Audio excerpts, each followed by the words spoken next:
going to read a section from my memoir. It just came out. It's called American Gangbang, A Love Story.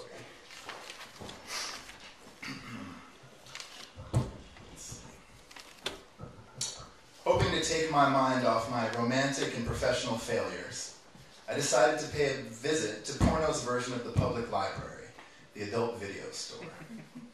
My local branch was a sad, fucked up smut shack named Stan's of Hollywood, down on 3rd and Western. The energy at Stan's was foul beyond belief. It was profoundly weird and desperately lonely. But like all porn stores, Stan's constituted an edifice of epistemology, a tiny birth from which to behold and perhaps decode the Byzantine history of smut. And make no mistake, Stan's selection was impressive. There were so many tapes, in fact, so many staggering pyramids of cleaved genitals and crimson buttocks that if you faltered, even for just a moment, vertigo and giddiness could take over, and you'd be dragged into an avalanche of bad decision-making, leaving the store hundreds of dollars poorer. Over the years, I've learned to be careful. Not all tapes can be trusted. Entire eras, in fact, are suspect. I'll come right out and say it. I dislike most pornos from the 1970s. Film buffs can go on all day about the celluloid-laden golden era, but the truth is, 99% of those movies are garbage. Embarrassingly crude follow-ups to the more imaginative and better-shot exploitation films that preceded them. Even standout efforts, like the Mitchell brothers' Behind the Green Door and Radley Metzger's The Opening of Misty Beethoven, feel like they've been written in a single afternoon by some half-smart 14-year-old boy. And not that it especially matters, but the wank factor on those films is so low it's almost not worth mentioning. Of course, the films that followed them were no more skillfully conceived. If anything, their scripts were even worse. What's exceptional about 1980s pornography, though, is the music.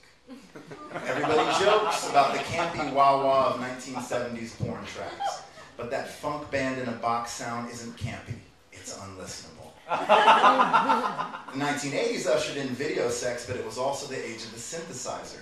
We shouldn't forget that. The fuckings of superstars like Randy Spears, Tom Byron, and Peter North, and the women, that clan of aggressively coked up, highly aerobicized, poisoned silicone-betitted women, were set to the strangest of keyboard sounds. To me, the retarded computer-generated loopings actually work. Complementing videotape's bleary, vacant resolution to perfection, synth sound created a production value that is lo-fi at its very best, underscoring the majestic cheapness of pornography, its poverty of connection and of hope. And then the 1990s happened. Now, the 90s are a problem. When you watch a 1990s porno, you are getting an up-close and personal look at some of the scariest tit jobs ever created. Full to bursting, alien-style false breasts, full of gristle and hard-packed meat, mark their hosts like a disfiguring tribal brand.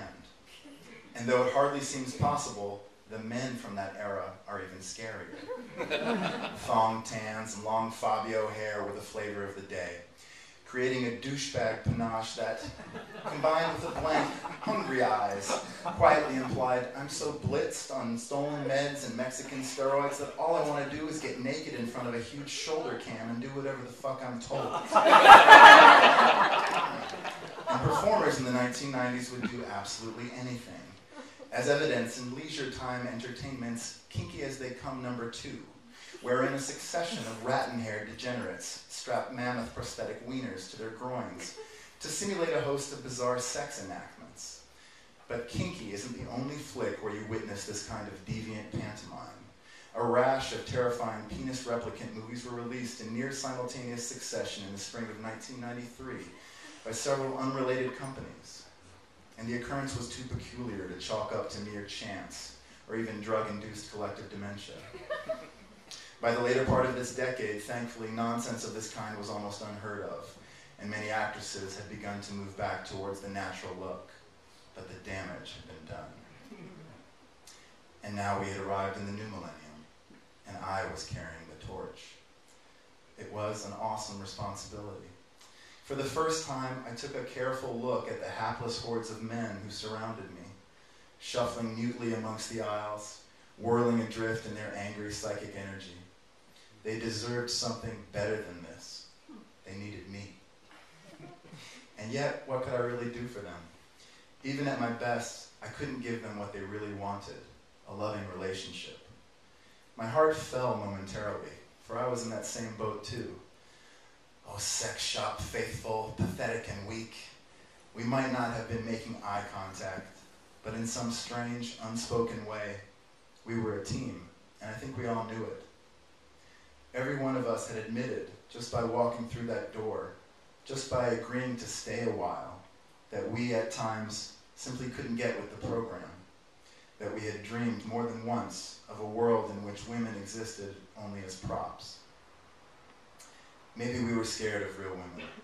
Perhaps we were just frustrated. As we passed one another in the aisles, eyes fixed firmly on the racks, I could sense the ire and the silent arousal of the men around me. It sounds weird, but I felt reassured by the understanding that we were equally confused, equally burdened by the weight of conflicted emotions. We wanted to lavish whispered praises and gentle sensuality on sweet, graceful women. Then we wanted to fuck them in half, call them whores, and make them disappear. A collective boner-based bummer. That was the bookstore vibe that I remembered. It was kind of exposed in there, which is probably what kept me so interested for so long. Thanks.